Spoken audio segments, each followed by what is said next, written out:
Buy, refurbish, rent and refinance strategy allowed me to own a property that was worth £160,000 for nothing on the refinance. And in this video, I wanted to show you how this strategy works with the property that I purchased in Bedford.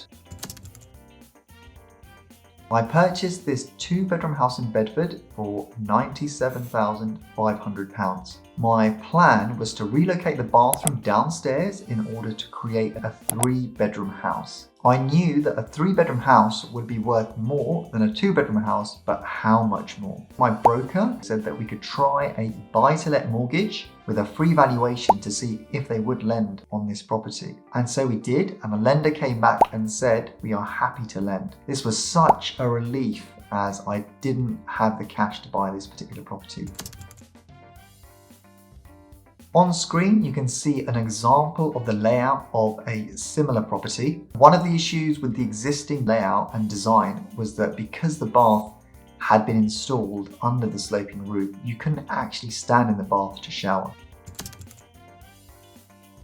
The after floor plans is an example of a property I'd seen that had 3 bedrooms upstairs and the bathroom downstairs. I felt by adding a bedroom, I would be adding a significant amount of value to this particular property, over and above just doing a straightforward refurbishment in its existing configuration.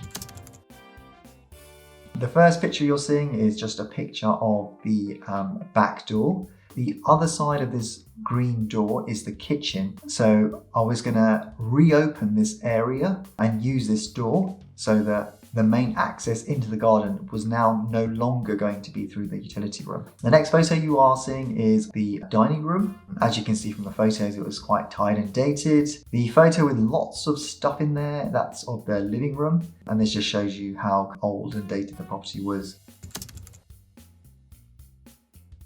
The first photo was the utility room, which we converted into a bathroom downstairs. The next photo you are seeing is the converted bathroom into a bedroom. The next photo you are seeing is of dining room 2. We added a feature wall just to add some colour into this property. Next is a picture of the kitchen. So this kitchen is from Howden's and they're based in Bedford as well. And the photo you're seeing now is the living room with a really nice fireplace. And the final photo that you're seeing is a photo of the main bedroom.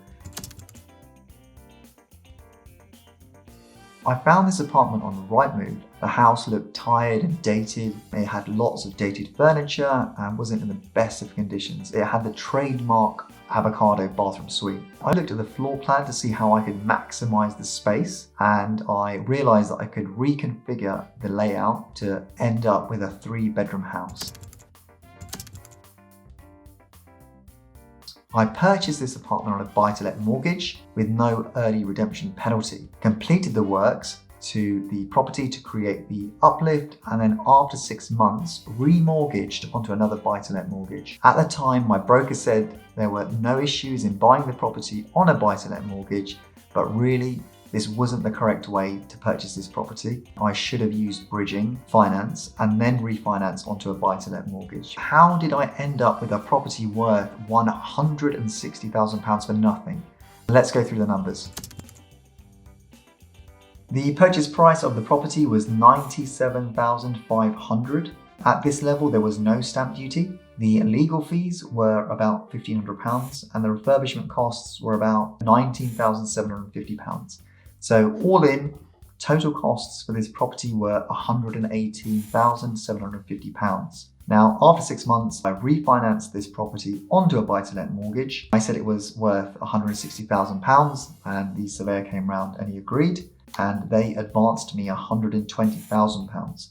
There was no money left in this particular project. I actually managed to take some money out. I was actually paid £1,250 to purchase this property.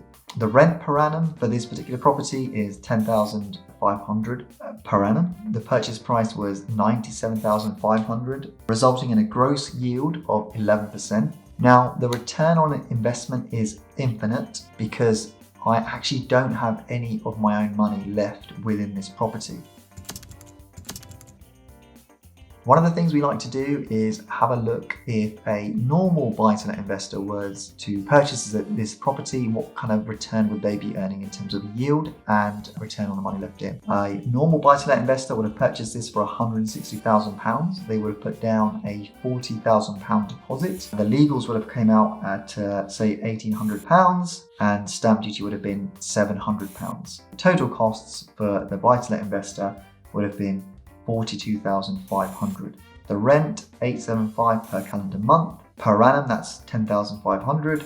Mortgage payments would have been £3,769, resulting in a cash flow per annum of £6,730, resulting in a gross yield of 7%. The money left in for this particular property for them would have been £42,500, and that money left in would have been earning a return on investment of 16%. So to summarize, there was no money left in. The return on investment was infinite.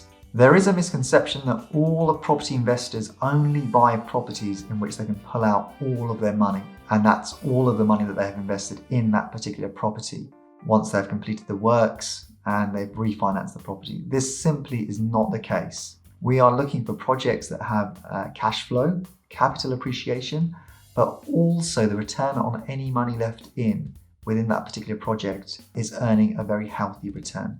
I acted as a project manager on this project. I was able to use qualified electricians, plumbers, painters, decorators to complete all of the work, and all I had to do was get 3 quotes from each of the trades or see examples of their work, agree timings and costs. Being a project manager is a bit like being a conductor in an orchestra.